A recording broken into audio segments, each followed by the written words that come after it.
Señores, bienvenidos a otra entrega de Sondeo, como siempre. Es un programa de peso para un público que piensa. Arrancamos la semana como es natural. Danilo, el viernes nos despedíamos nosotros, hablando de la conveniencia de que los jueces de la Suprema Corte de Justicia no fueran evaluados cuando terminara su término y quisieran repetir por otro periodo. Y otras veces lo hemos tratado, ese mismo tema. Claro. Me encontré el fin de semana con un artículo bastante interesante, muy oportuno. Y enjundioso. Por demás, del magistrado José Manuel Arias, con quien comparto la ocoñeidad. Sí. Y realmente reconozco en él condiciones extraordinarias, un gran ciudadano y un extraordinario magistrado, por demás. Juez de ejecución de la pena de Peravia. Y bueno, pues él escribe con frecuencia en las páginas del Listín Diario y trató este tema tan importante. El Listín, después del artículo, lo acogió como información, habida cuenta por las sugerencias que él plantea allí, que son muy oportunas. Bueno, se trata de un juez en ejercicio, un jurista de formación sólida, por lo tanto la expertise, la preocupación y la ocupación en el tema la tiene. Así es. Vamos a dar la bienvenida al magistrado José Manuel Arias, que está con nosotros, y justamente nos ocupamos en la primera parte de ese tema, pero después vamos a conocer la realidad, diríamos el día a día de las cárceles o de la ejecución de la pena, que es la materia que le atañe directamente. Magistrado, querido compoblano, bienvenido al programa. Bien, muchísimas gracias. Mis afectos reiterados y placer conocer de manera personal aquí a su compañero Danilo. Y nada, estamos por aquí en interés de tratar temas que puedan resultar útiles para la sociedad dominicana. Usted hizo la aclaración en el mismo artículo de que era un tema que había pensado, pero que no lo publicaba ahora, incluso que ya era un tema que tenía en gaveta, si se quiere, en stop, pero que tenía pendiente publicar, pero que coincide ahora con la situación nueva. No, de repente se ha hecho un tema fundamental que está en la palestra, en los primerísimos lugares. Por eso yo le decía al magistrado, vamos ahora, antes de que el tema se ponga fiambre o que salga de la atención de la opinión pública, porque es un tema capital. Ojalá no salga por un tiempo hasta que se debata como debe debatirse. Se entiende que, bueno, en otros países, en Estados Unidos, en otros países, los jueces son inamovibles. En algún momento aquí se planteaba los jueces de la Suprema Corte, pero ya está, después de la modificación constitucional y creación del Tribunal Constitucional y demás, y la creación del Consejo Nacional de la Magistratura, se establece periodos de durabilidad para los jueces, los magistrados integrantes de las distintas cortes. Pero la modalidad de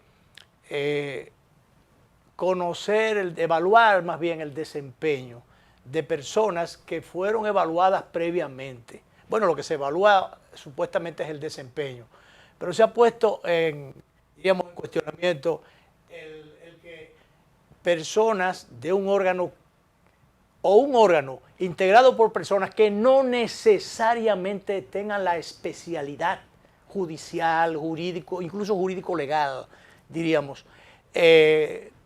comenzando por el presidente de la República, diríamos, no es su especialidad.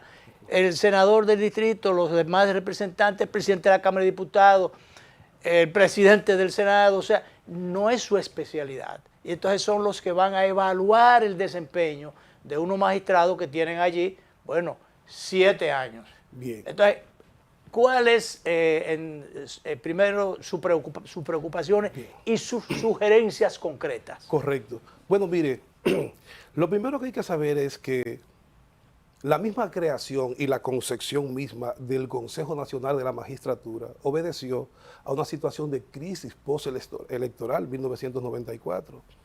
Y producto de esa ola de reforma, entonces se instituye el Consejo Nacional de la Magistratura para que éste sea el que escogiera a los jueces, que anteriormente era una facultad atribuida al Senado de la República. Artículo 23 de la Constitución, si no mal precisamos, de la Constitución de entonces.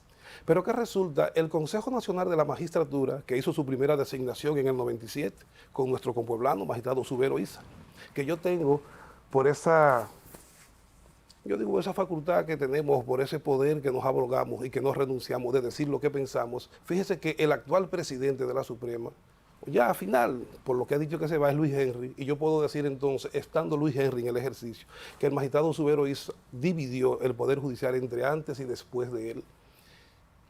De manera que igual hice con Mariano Germán, que en su segundo encuentro departamental fue en Barahona, y yo para la época pertenecía al departamento, estaba en Vicente Noble, y cuando me preguntó, ¿de dónde es usted? Digo, de la tierra del presidente histórico de la Suprema y del Poder Judicial, me refiero a Subero, y él me dio la mano con mucho cariño, terminamos comiendo juntos, porque yo creo que los irresolutos no trascienden. Claro. Entonces, el presidente actual de la Suprema Corte de Justicia no va a tener en mí, ni lo tuvo, ni lo va a tener aún cuando se vaya, campañitas soterradas para echar lodo. Yo no me sumo a esas olas. Entonces, este artículo lo teníamos previsto. Y mire que tengo, no puedo decirlo porque quizás no es elegante que se sepa quién fue, pero precisamente tengo como testigo a una magistrada de una de las altas cortes, que me dijo, mijo, vamos a dejar eso para después. Digo, sí, yo lo veo válido, porque se puede ver ahora como que es parte de una campaña en contra del presidente Luis Henry Molina. Que resulta, al anunciar él que él ya no aspiraría, no que seguiría en la presidencia, porque eso le tocaba decidirlo al Consejo tras evaluarlo, si pasaba la evaluación y si lo confirmaba en el cargo, porque es una nueva elección. Pero declinó no ser evaluado. Al no ser evaluado, no podrá ser tomado en cuenta para ser parte. Como ya no será parte, yo dije, bueno, pues yo puedo plantear esto, porque ya no se puede ver como un tema personal. ¿Qué es lo que nosotros estamos diciendo? Primero hay que ver qué es lo que tenemos. El Consejo Nacional de la Magistratura, que sufrió modificaciones con la Ley 125, modificó la Ley 138.11 del Consejo Nacional de la Magistratura. ¿En qué lo modificó? En su composición. Y sacó al Procurador General y en su lugar al presidente del Tribunal Constitucional. A sinceridad, yo pienso que nadie de los que puedan ser electos por el Consejo debería ser parte del Consejo, porque usted podría ser eventualmente juez y parte, y eso puede ser peligroso. Perdóneme, nadie de los electos por el Consejo debe ser... O sea, yo siento que nadie de los que el Consejo pueda designar para ir a una alta corte debería ser parte de ese Consejo, de ese órgano. O sea, yo particularmente, mirándolo así ahora, siento que el presidente del Tribunal Constitucional no debería ser parte del Consejo. Sobre todo porque si tienen la última palabra frente a situaciones de orden mayor que se dé, puede influir, entonces... puede influir y puede incluso no votar por quien le va a sustituir por determinada razón. Claro. Entonces, pero ya eso es otra arista, para que no se pierda el enfoque que hemos hecho. ¿Qué es lo que hemos dicho?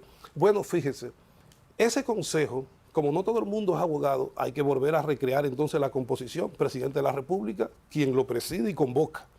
El presidente del Senado y de la Cámara de Diputados, y un senador y un diputado contrario al del presidente de esos hemiciclos. Quiere decir que ahí tendríamos 4 miembros, 2 senadores, 2 diputados, más el presidente 5. Los otros 8 entonces son el presidente de la Suprema, un juez de la Suprema elegido por el Pleno, que fungirá como secretaria, que es en este caso la magistrada Nancy Salcedo, que también ha declinado ser evaluada, y entonces el presidente del Tribunal Constitucional. Esa es la composición del Consejo. Como son 8, pudiera parecer en algún momento producirse un empate. Entonces la misma ley dice que el voto del presidente sería un voto calificado o cualificado, vale por 2, para romper ese empate. Perdóneme, ahí, que ya se dio una situación recién pasada. Eso sobre las evaluaciones. Sobre las evaluaciones, entonces el presidente, el voto calificado del presidente. Fue el que decidió. Entonces, ¿qué resulta? Que como se ha, no que se ha dicho, se supone, es realmente un órgano esencialmente político. No, no, es que lo es. Lo es. Entonces, la decisión del presidente de la República hasta cierto punto manda un mensaje, porque si el presidente sencillamente hubiese sido su voto o se hubiese abstenido, pero el hecho de ser el voto doble, el voto calificado, entonces había una reafirmación de lo que era su voluntad personal.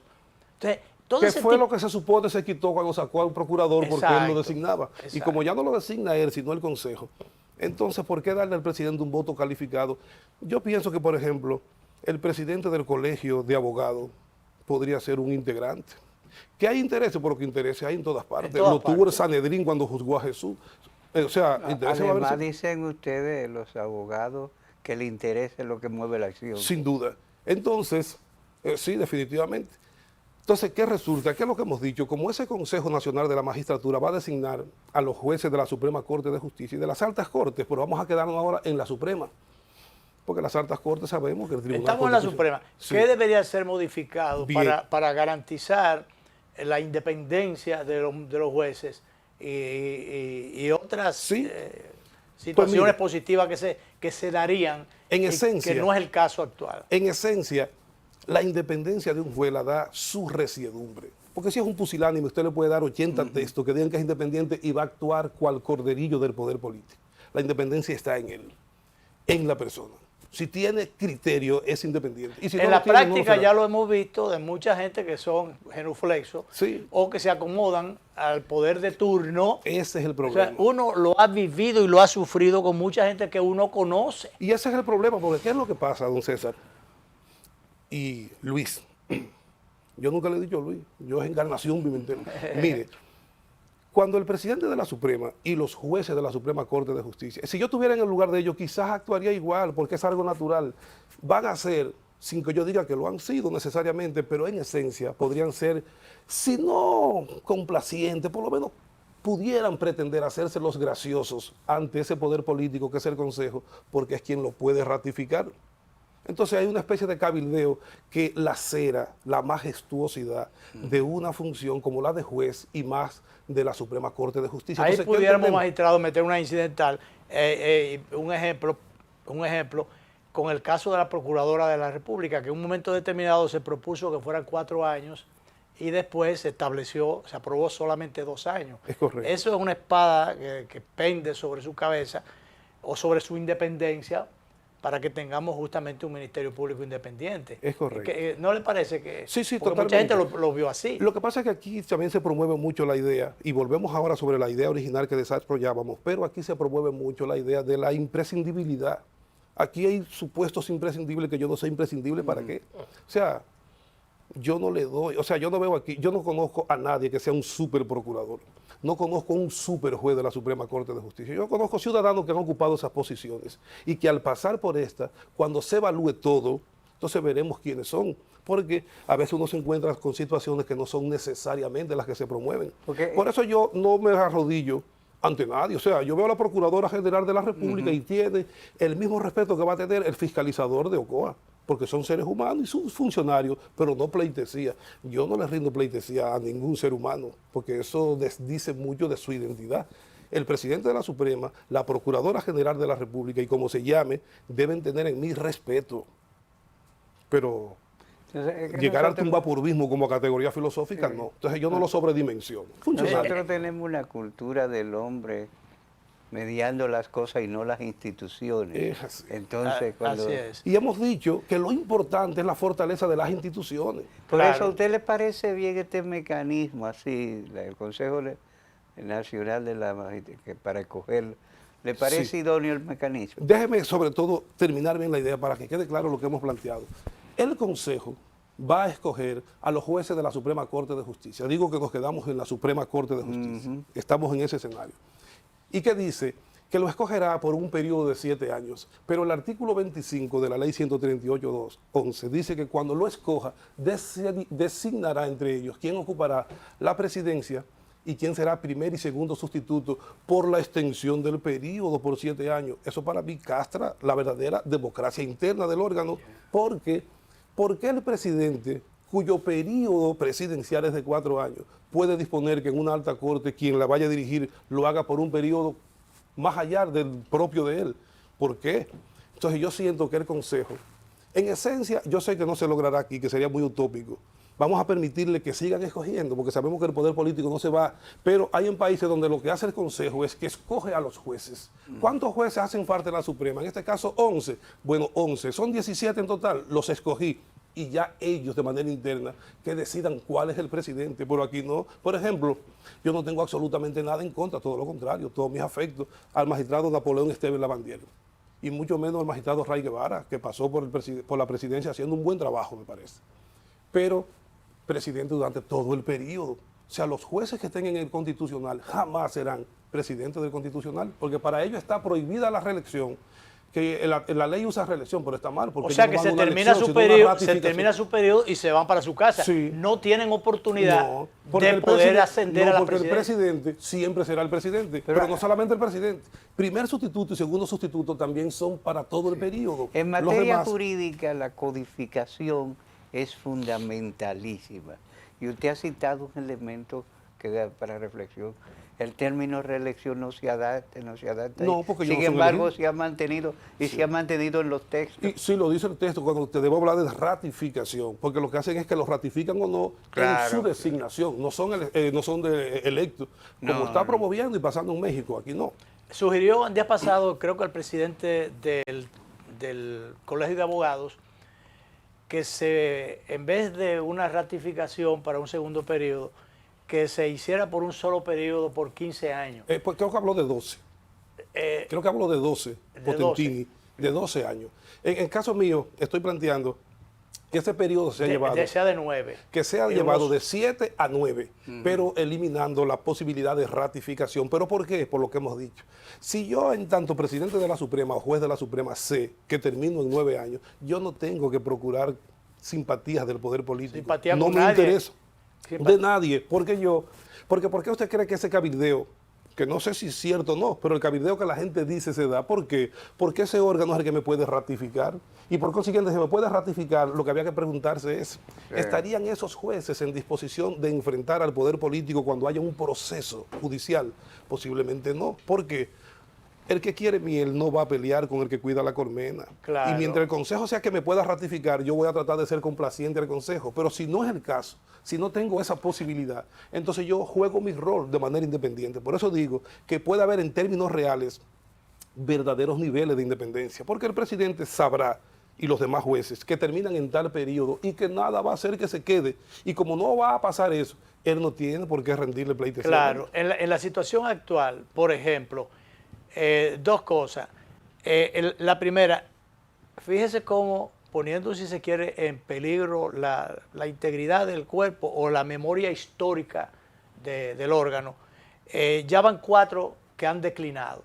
El periódico publicó que renunciaban. Nosotros aquí aclaramos, sin ser especialistas, que es una declinación, no una renuncia, pero no he renunciado a nada.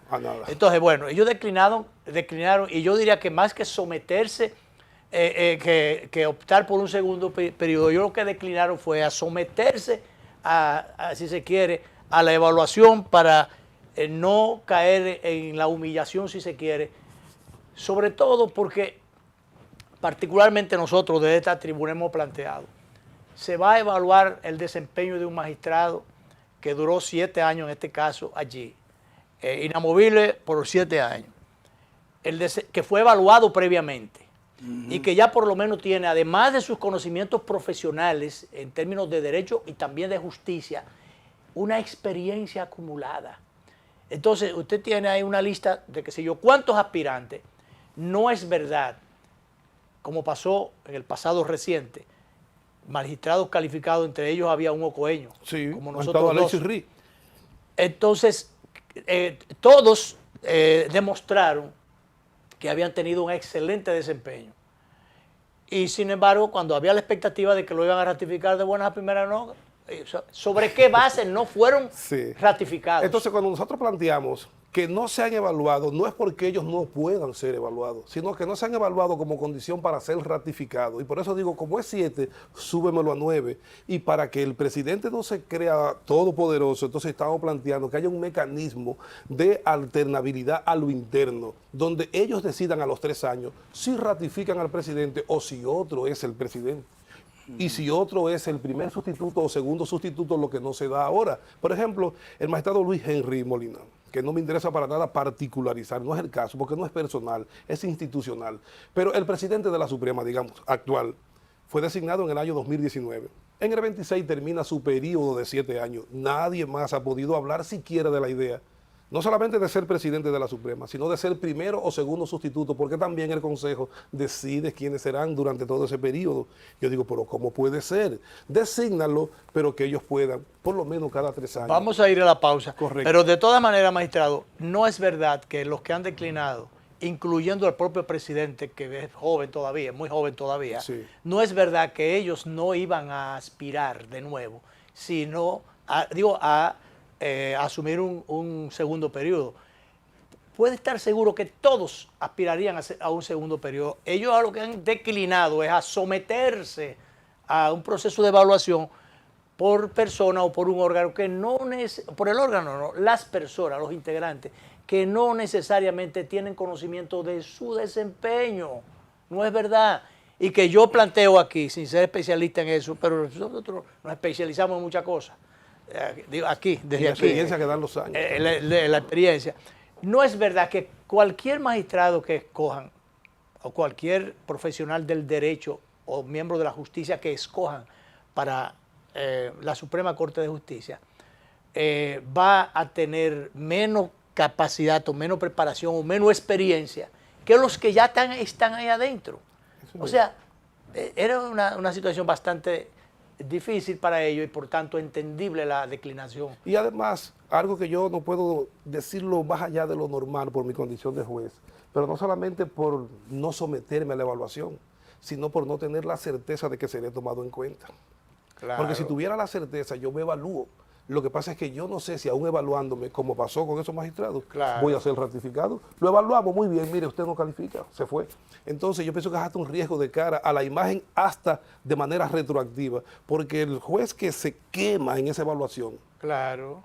puede la gente pensar que entonces como juez no hizo una buena labor y no necesariamente, porque una cosa O sea es que quién te evalúa. va procurando una cosa y lo que recibiría sería un daño. Por eso no se someten, sencillamente.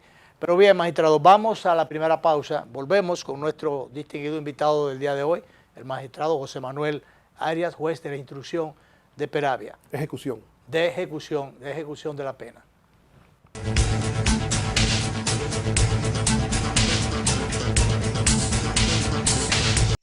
Detrás de cada logro hay esfuerzos que nadie ve, porque las grandes historias comienzan en silencio. Ronnie soñaba con modernizar la agricultura. Hoy, cada vuelo sobre los campos del Cibao siembra esperanza. Rebeca convirtió miles de horas en melodías que elevan nuestra identidad. Hoy, comparte su talento para que otros encuentren su propia voz. Casey entendió que el futuro no se espera, se programa. Hoy, crea soluciones tecnológicas y abre caminos para nuevos talentos. Desde hace 62 años hemos estado junto a quienes no se detienen porque saben que cada esfuerzo cuenta. Banco Popular, 62 años, a tu lado siempre. Esto es mío, esto es mío. Claro que yo puedo. En mi proyecto somos curiosos. Valiente, luchador y soñador. Hay que soñar en grande. Y yo sueño con lo más grande. Si hablamos de honestidad, vayan y pregunten. Porque yo soy honesta de verdad. Nunca dejo de pensar en lo demás. Así soy yo. Así soy. Porque yo soy de aquí. De aquí. Y por eso, Yo soy invencible. Cuando los dominicanos creemos en nosotros mismos, somos invencibles. Lo sabemos porque somos Banreservas, el banco de todos los dominicanos. Cada taza trae con ella el sabor de los mejores deseos. Deseos que se van multiplicando durante el día y nos salen hasta en la taza. Esa taza que nos transmite con su aroma y sabor la buena onda que nos mueve siempre con una sonrisa y que llevamos con nosotros en todo momento. Por eso es que a cada taza de café Santo Domingo siempre le sale ese sabor a lo mejor de lo nuestro.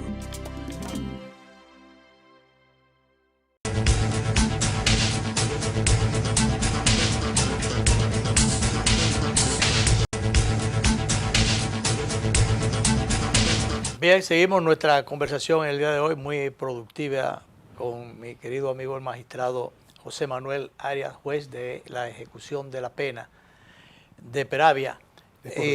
y con quien realmente nosotros compartimos no solamente la comunidad, sino las relaciones personales. Y yo, en la distancia, si se quiere, la admiración por su resiedumbre, por su actitud responsable muchas veces cuando le toca. En una sociedad tan compleja como esta, cada cual en su momento, comparo mucho el accionar del magistrado Arias con el accionar en su momento también del magistrado Vargas, actual miembro del Tribunal Constitucional y que fue juez de ejecución de la pena. De instrucción. De instrucción, que es el sentido contrario en su momento. Que está a principio del sistema. Sí. Exacto.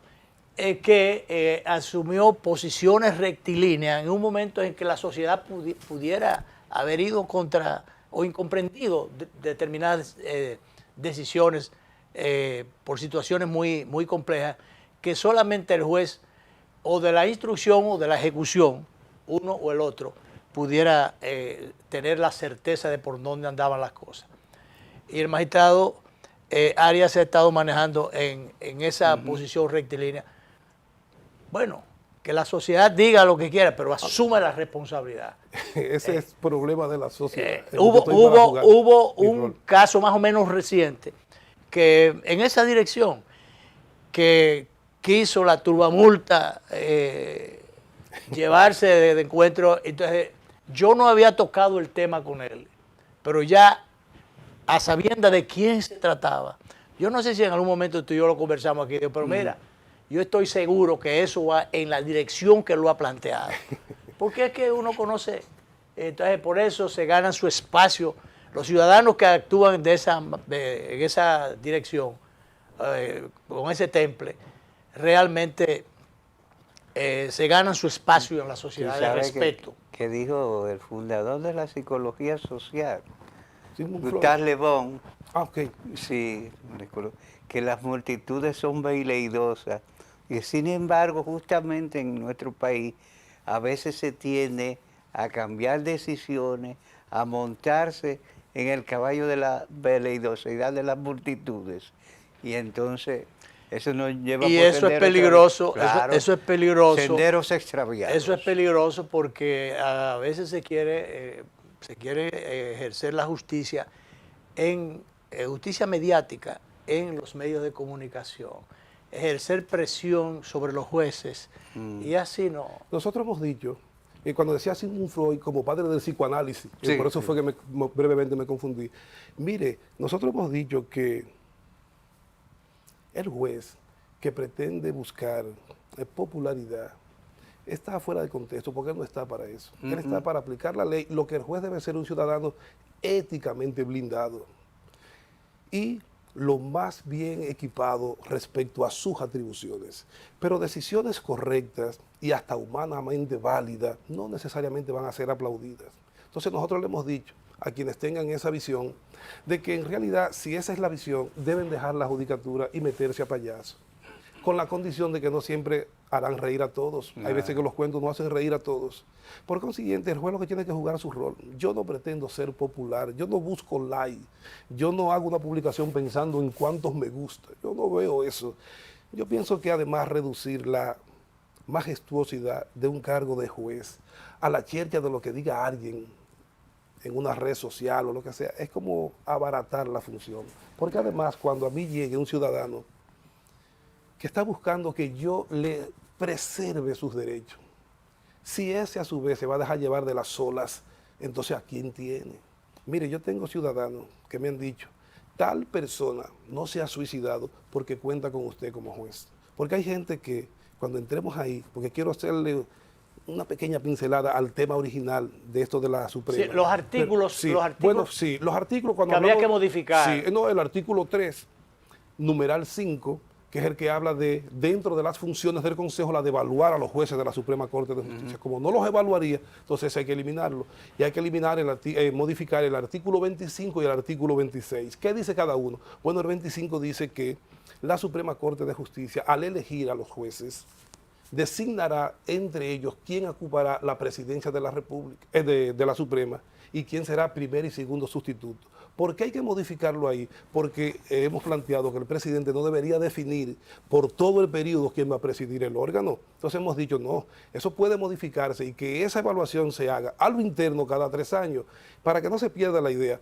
El Consejo los designó, comienzan a ejercer. A los 3 años, una elección interna de ellos entre sus pares. ¿Usted cree que sería posible, aplicable interna? Sí, totalmente, porque lo hacen en otros países incluso por menos. En Chile es rotativa incluso, y lo hacen por menos periodo. Lo que pasa es que la gente a veces se va a lo que conviene. Vámonos a Estados Unidos, donde se habla de rey no inamovible, porque inamovibles somos los jueces dominicanos todos, que significa que dentro de sus atribuciones usted no puede ser movido a no ser que cometa una falta atribuible. Lo que ellos son es vitalicio. Pero en los Estados Unidos lo designa el presidente y lo ratifica el Congreso. Sí. Nosotros no tenemos esa modalidad, porque yo le digo, vamos a la de Colombia. Colombia, léase cualquier texto del Tribunal Constitucional, la sentencia que más cita el Tribunal Constitucional Dominicano son las sentencias del Tribunal de Colombia. Bueno, pues en Colombia es rotativa. A propósito, un incidental para que no, como nosotros trabajamos sobre la actualidad, recordemos y nos lamentemos que en el día de hoy ocurrió un terremoto 7.4 en Colombia. Vi el derribamiento de un hospital y muchas otras cosas. Terrible. Bueno, está aumentando el número de muertos. Penoso, la naturaleza anda revolteada. Sí, definitivamente. Entonces, pero bueno, nuestra solidaridad con los pueblanos, sí, con los hermanos de Colombia. Sí. Y a propósito de estos juegos que terminaron con bastante éxito, de los Juegos Centroamericanos y del Caribe, bueno, pues un abrazo solidario a los hermanos colombianos en esta situación. Yo de hecho visito una pareja de esposos allá en Los Póconos, en Pensilvania. Él es colombiano de Cali, un escritor, y me solidarizo desde aquí con él y con todo Colombia, ¿verdad? Miren, entonces... Vamos, ya terminamos los artículos que habría... Sí, entonces dijimos 3.5, el 25 y el 26. ¿Por qué el 25? Por lo que dijimos que el presidente decide durante todo el periodo quién va a presidir la Suprema, y el 26 que habla de la posibilidad de reelección, que como reitero, no debe ser reelección porque ellos no son electos, sino designados. Entonces debe decirse ahí ratificación, pero no es el término lo que quiero llamar la atención, sino que no tengan la posibilidad de ser ratificados.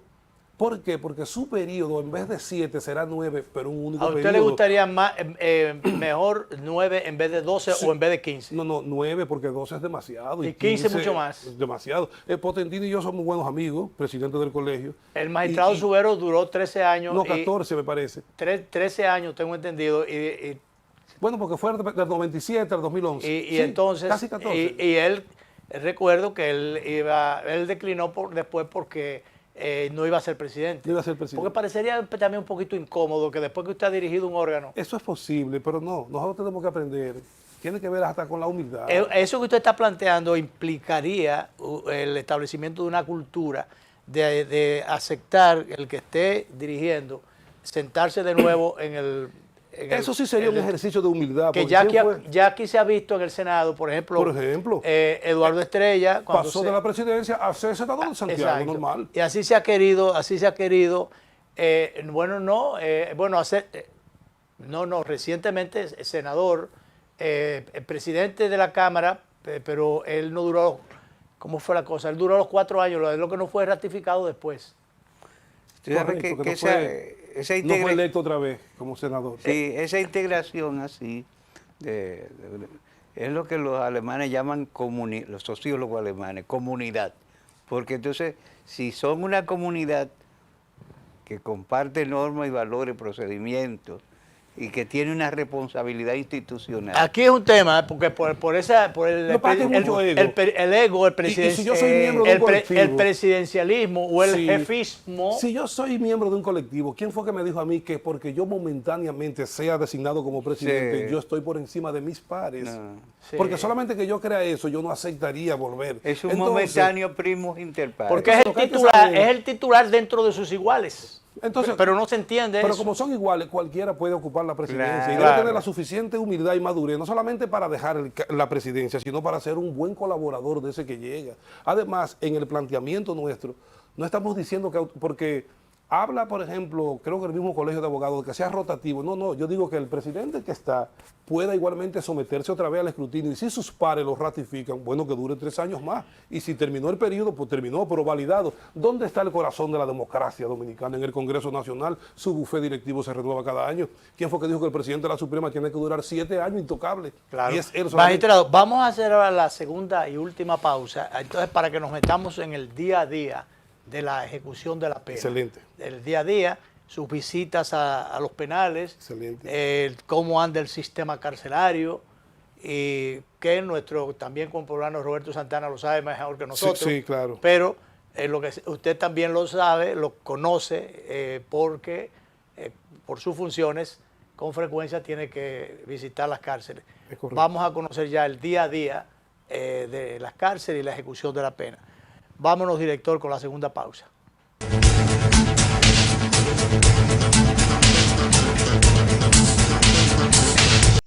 Detrás de cada logro hay esfuerzos que nadie ve, porque las grandes historias comienzan en silencio. Ronnie soñaba con modernizar la agricultura. Hoy, cada vuelo sobre los campos del Cibao siembra esperanza. Rebeca convirtió miles de horas en melodías que elevan nuestra identidad. Hoy, comparte su talento para que otros encuentren su propia voz. Casey entendió que el futuro no se espera, se programa. Hoy, crea soluciones tecnológicas y abre caminos para nuevos talentos. Desde hace 62 años hemos estado junto a quienes no se detienen porque saben que cada esfuerzo cuenta. Banco Popular, 62 años, a tu lado siempre. Cada taza trae con ella el sabor de los mejores deseos. Deseos que se van multiplicando durante el día y nos salen hasta en la taza. Esa taza que nos transmite con su aroma y sabor la buena onda que nos mueve siempre con una sonrisa y que llevamos con nosotros en todo momento. Por eso es que a cada taza de Café Santo Domingo siempre le sale ese sabor a lo mejor de lo nuestro.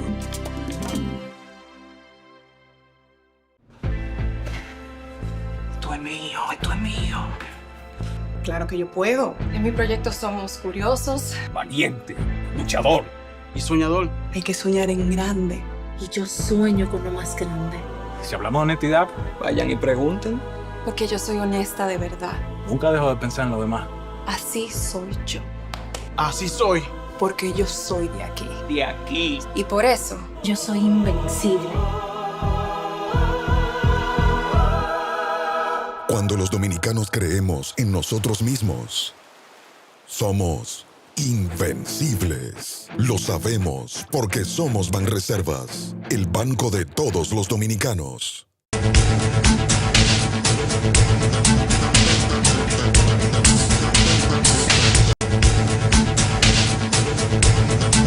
Bien, seguimos nuestra conversación el día de hoy con el magistrado José Manuel Arias, juez de la ejecución de la pena de Peravia. Sería interesante, magistrado, conocer el desenvolvimiento, el día a día.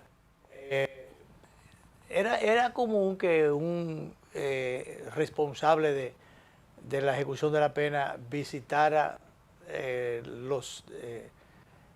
las prisiones, ver el estado, cómo andaban las cosas. ¿Siempre se ha estilado eso o usted ha reforzado eso? No, siempre se ha estilado, está en su reglamento. El juez de ejecución de la pena debe hacer visitas carcelarias, que yo prefiero visitas penitenciarias, pero bien, visitas carcelarias como se le dice comúnmente. Y es importante que lo haga porque ese juez tiene una labor muy activa. De hecho, uno de sus principios es el principio de oficiosidad, que va a impulsar todo lo que crea que pueda redundar en beneficio del sistema penitenciario. Pero eso es también una forma de darle seguimiento, si se quiere. Totalmente.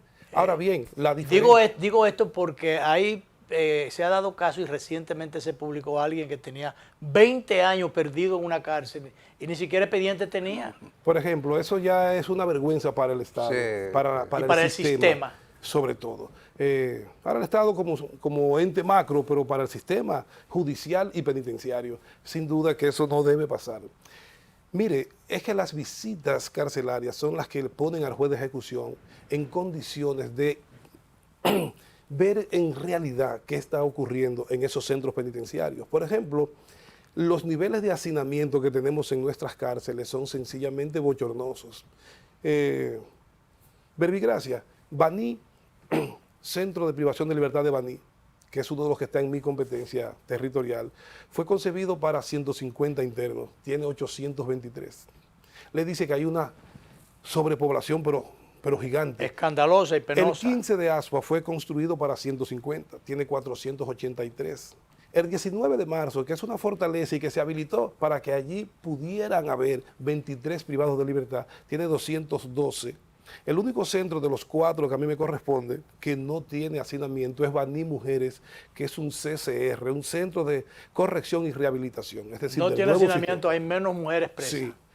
Tenemos una capacidad para 90 y hay 60 en la actualidad. Quiere decir que tenemos 30 camas todavía disponibles, que esperamos que no se llenen nunca y que mejor se vacíen. Sí, exacto. Porque no haya delito, no porque haya impunidad, sino porque no haya delito. Si uno fuera a aterrizar en el tema, magistrado, ¿cuál sería entonces el rol del juez de la ejecución? Bien, en esencia es garantizar los derechos fundamentales de las personas privadas de libertad. Ahora, ¿qué conoce el que juez? Ya están bajo convictos. Sí, ya, definitivo. Aunque, o sea, es un preso, es un condenado, pero todavía con derechos. Sí, sí, no, porque no deja de ser humano. Por eso al juez de ejecución de la pena y a los agentes penitenciarios se le prohíbe cosificar a la población penitenciaria. No puede olvidar que son seres humanos, que amén de que hayan cometido un hecho, no dejan de ser seres humanos. Y el concepto hay poca cultura en ese sentido aquí. Sí, sí. Hay gente que quisiera, si está preso, pero quisiera que fuera muerto, no por eso. Sí, entonces lo que pasa es que muchos van a ver monstruos incorregibles y yo veo ciudadanos que si tienen la posibilidad de ser tomados en cuenta, los hemos tomado en cuenta siempre. Además, la ley le da al juez de ejecución de la pena poderes muy especiales para precisamente hacerlos redundar en beneficio de la comunidad penitenciaria. Por ejemplo, la ley me dice que una persona mayor de 70 años que tenga también otra condición, una enfermedad terminal, o que tenga una condición de adicción a las drogas o al alcohol, o que se trate de una madre lactante o en estado de gestación, puede ser objeto de un cumplimiento especial de la pena, que vaya a su casa y no al centro. Sí. Entonces, tiene que haber una verdadera coordinación entre eso que dice la ley ¿Cómo y se ejecuta y lo que hace el juez. En ese caso, magistrado? Por ejemplo, el juez de la ejecución, ¿a quién le comunica para ya entonces oficializar, si se quiere, la decisión? Correcto. Bueno, mire, por lo regular somos apoderados a través de los abogados que representan a esos privados de libertad, pero se puede dar el caso que un privado de libertad no tenga un abogado, entonces le decimos no, pues entonces que lo capte la defensa pública. La defensa entonces apodera al juez de ejecución de la pena. O sea, hay que hacer una solicitud. Sí, sí, una instancia debidamente motivada y además anexarle a esa instancia la documentación propia. Primero, tiene que ser un interno condenado definitivo.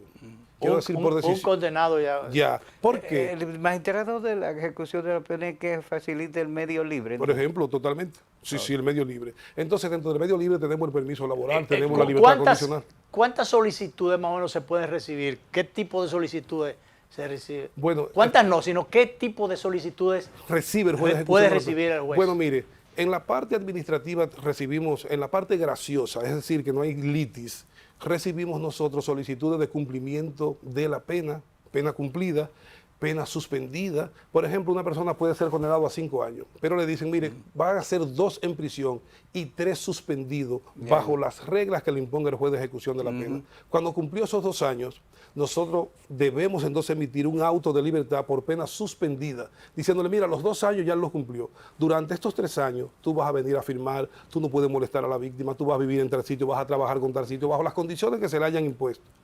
Y cuando él termine esos 3 años, entonces ya emitiríamos un auto de extinción de la pena.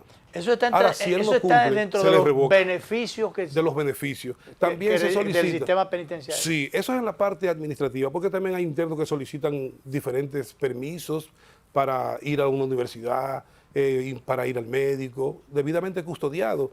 Pero eso es en la parte, digamos, graciosa, donde no hay litis, pero en la parte ya... Cuando hay el fallecimiento de un familiar, por ejemplo, está contemplado en la ley, que tienen derecho a ir a visitar. De hecho, dijo el presidente del Tribunal Constitucional pasado, doctor Ray Guevara, que a ninguna persona se le puede negar el derecho de despedir a su madre. Bueno, eso lo dijo el magistrado, pero yo desde el 18 lo hago. Digo, no, es que no puede impedirse, tiene que ir. Entonces lo que va es debidamente custodiado y hasta hemos dicho, si es tan harta la peligrosidad, auméntale el nivel de custodia, pero no le conculque el derecho, él debe ir. Claro. Entonces ellos van, visitan. Eso está tácitamente establecido en la normativa. Sí, pero de manera directa. Bueno, el artículo 4 de la ley 113-21, que modificó la ley 224 sobre el régimen penitenciario y que ahora entonces instituye el sistema penitenciario y correccional en la República Dominicana, dentro de ese tinglado de derechos, contempla precisamente la de visitar a sus padres, a su familia, con motivo de situaciones especiales, no solamente de muerte, de enfermedad, sino también un bautismo, una graduación, asuntos que justifiquen que él pueda ir, pues sencillamente van. Bueno, mire, dentro de los avances democráticos, si se quiere, del país, que a veces dañan un poco, pero bueno, avances al fin, magistrado, se establece alguna diferencia, o sea, se conoce de la mejoría que se haya operado en el cumplimiento de esas normativas. Lo digo porque, y también en la actualidad, ¿qué diferencia, si la hay, se puede encontrar entre las cárceles regulares y las cárceles, no voy a decir que eran irregulares, pero que esa es la que teníamos, las cárceles que funcionan todavía en los destacamentos militares, bueno, o los establecimientos? La diferencia es abismal. Nosotros sabemos que tenemos, y yo no vengo en ningún escenario, yo vendría a tapar el sol con un dedo, porque no se puede, sería engañarse. Hay muchos niveles de corrupción. Mire, no solamente de corrupción, y yo sé que esto genera hasta roncha. No, hay situaciones de las que uno escucha, que uno ve, que dan vergüenza. A uno le da vergüenza ajena. Porque yo me pregunto, ¿en qué parte que la ley dice que a un privado de libertad hay que cobrarle para que pueda comprar una cama en un centro penitenciario?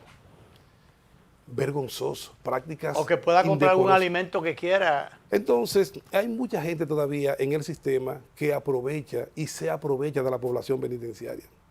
Pero la ley la ley no manda que eso sea lo que se haga, todo lo contrario, que el trato debe ser digno de respeto y de salvaguarda de sus derechos fundamentales. Pero mire, volviendo a esas solicitudes de las que resulta apoderado el juez de ejecución. Perdónenme, pero en la parte, por ejemplo, como hay las diferencias entre las cárceles normales y las cárceles claro, de los destacamentos militares, hay todo el control y hasta dónde se ha podido, y si se quiere, porcentajes, que se haya podido desmontar un poco esa discrecionalidad que tenían los militares, que interpretaban la ley a su manera, que leía, de que el guardia lee como quiera. Sí. ¿Se ha podido modificar un poco? Yo pienso que se ha modificado un poco eso. Hay mejoría, pero hay muchas cosas todavía que corregir. Y en relación a un centro ya del nuevo modelo, bueno, las diferencias son abismales. Sin embargo, lamentablemente ahí también se cuecen habas, como se dice, porque son sistemas imperfectos y hay gente que se aprovecha de eso y lejos de atizar a la mejoría, lo que se hace es que profundiza la crisis porque se aprovecha de eso. Por ejemplo, los jueces, en el caso del juez de ejecución y de todos los jueces, ¿qué dice la ley de carrera judicial? Artículo 44, numeral 5. A los jueces les está prohibido recibir dádivas. Entonces, el juez que recibe un guineo maduro de una persona como consecuencia de un proceso judicial es un perverso. Está violando la ley y puede ser tipificado como un delincuente si lo es. Por eso nosotros decimos las decisiones de los jueces tienen que ser éticamente incuestionables. O sea, cuestionable es todo, pero que a la hora de la esencia y no haya nada por debajo. Por eso nosotros hemos dicho, mire, yo tengo 158 jóvenes, varones y hembras, en permiso laboral y unas 400 en libertad condicional. Si de eso uno me ha dado una menta a mí, yo renuncio como juez, porque la ley lo prohíbe. Entonces, hace falta un ejercicio ético. Además, en el caso del juez de ejecución de la pena, está obligado a que ese ejercicio sea lo más ético posible. Oiga, ¿por qué? Cuando el juez otorga, por ejemplo, una libertad condicional, esa persona queda sujeta a condiciones, como lo dice el término. Si esa persona incumple, el juez debe revocar la decisión. Pero si ese juez recibió dádiva, se va a enfrentar a este dilema.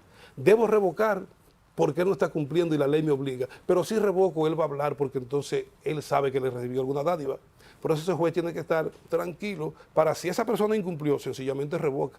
Yo recibí esta mañana en mi despacho a un joven que ya está en libertad y quiso verme. Él tiene un permiso laboral. Sí me fue a llevar el carnet de la UAPA, está inscrito, va a estudiar Derecho. Y me llevó su seguro médico, que ya está normalmente, y además porque me quiso hacer una solicitud de ir a visitar al médico. ¿Y qué he hecho? Digo, no, pero con mucho gusto. Hágame la solicitud. Pero esa formal. visita era para demostrar...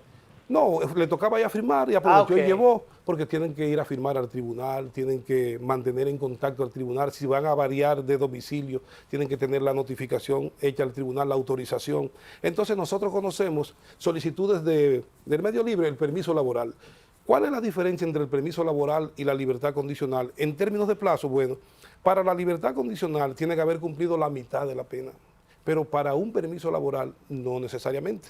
El artículo 63, numerales 1 y 2 de la ley 113-21 dice que si la pena es hasta 5 años, tiene que haber cumplido 1/3 de la pena. Y si es de 5 años en adelante, tiene que haber cumplido 1/4 de la pena. Por ejemplo, hay un joven que hizo mucho ruido la decisión, pero que yo estoy tranquilo, se le otorgó un permiso laboral. Él está condenado a 20. Tiene que tener por lo menos 5, que es 1/4, tenía 7.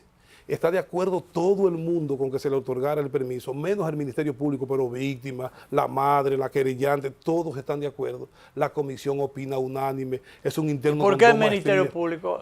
No, mire, el Ministerio Público a sinceridad no A ver, cree en eso de la reinserción social. El Ministerio Público, y yo lo digo Lo sin que quiere ánimo- condena es puro. Y puro, punta. puro y simplemente. Mire, el Ministerio Público incluso, yo estoy desarrollando una tesis que quiero pelearla en el sentido jurídico.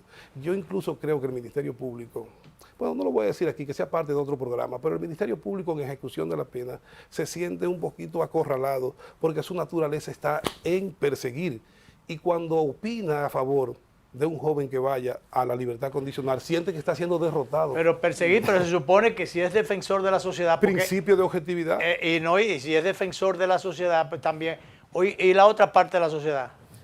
Entonces, ¿qué resulta? Si el juez solamente va a hacer lo que diga el Ministerio Público, está renunciando a su condición y se convierte en un sello comígrafo del Ministerio Público. Y no es verdad.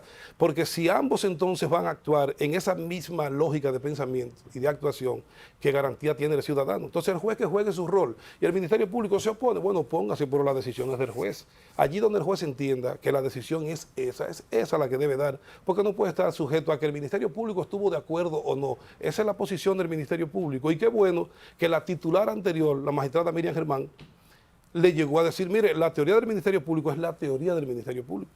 O sea, el Ministerio Público es una parte en el proceso. Entonces el juez tiene que jugar su rol, por eso se coloca en el centro del estrado. Él es un tercero imparcial, lo que tiene que actuar. Ahora, si se va a llenar de miedo por el que dirán, entonces la recomendación es la anterior, deje la judicatura, no puede ser juez. Frente a los desafíos que debe tener un juez, en este caso los miedos no caben. Un juez temeroso es un peligro para la democracia, porque definitivamente no va a jugar el rol que está llamado a jugar, porque si va a responder a ruido, a presiones, mire, yo le voy a decir algo. Los desafíos son muchos, magistrado. Sí, muchísimo, porque sobre todo hay que sensibilizar a una sociedad, incluyendo a parte del Ministerio Público, que no cree en estas segundas oportunidades. Y yo le digo, pero mira, es que estamos errados, porque ¿qué dice el Estado a través de su carta política, que es la Constitución de la República? Artículo 40.16. Las penas privativas de libertad y las medidas de seguridad estarán orientadas hacia la reinserción social.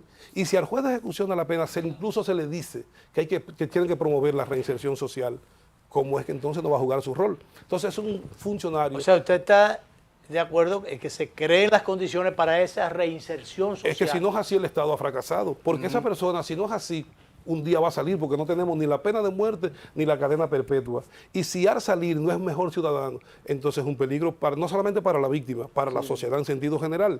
Entonces yo prefiero un interno que me demuestre que vale la pena darle una oportunidad y que se vaya a la universidad, que se vaya a las labores productivas. Usted habló de permiso laboral, pero ¿y el permiso para fines de estudio también? ¿O está incluido dentro del mismo capítulo? No, esos son ya para fines de estudio, son específicos. Eso se hace de manera administrativa.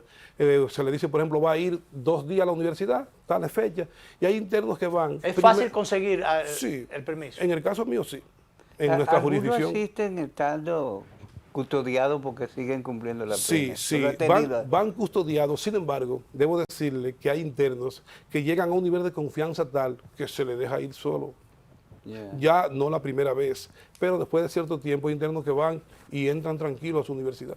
Ya estamos en la parte final, magistrado, final. Si se fuera a, no voy a decir una evaluación, pero una calificación del sistema judicial, bueno, judicial una cosa y penitenciario otro, pero de la justicia para, diríamos, los privados de su libertad puedan conseguir que se le aplique la justicia correcta, realmente, para no decir cómo anda el sistema en sentido general. En poquitas palabras, ¿usted qué porcentaje le pudiera dar? ¿Andamos bien o andamos cojeando mucho? No, todavía hay una visión todavía muy pobre y la gente entiende que esa persona privada de libertad no tiene derecho. Aquí la gente no cree en eso hasta tanto no es su hijo, él o un allegado el que necesita ese beneficio. Entonces yo creo que hay que seguir apostando. Evidentemente esto no es automático, no es por un tema solamente de plazo, pero un interno que demuestre o una interna que está en condiciones tiene que tener un juez que esté dispuesto a darle esa oportunidad. Me visitó hace 10 días un joven que me dice, magistrado, pronto le vengo a avisar específicamente, pero en diciembre me gradúo. Eso tiene 4 o 5 años en libertad. Interesante. Está haciendo su vida y está todo bien. De manera que eso es lo que queremos y si uno no cumple, se le revoca. Bien. Magistrado, gracias por estar con nosotros, magistrado José Manuel Arias, juez de instrucción de la pena de Peravia. Ejecución de la pena. De la ejecución de la pena ha estado con nosotros este día. Vamos a repetir esta conversación a las 11 de la noche por los canales 22 y 52 de Teleimpacto. Gracias, magistrados. Muchas gracias. Nos vamos, pero nos vemos. Excelente.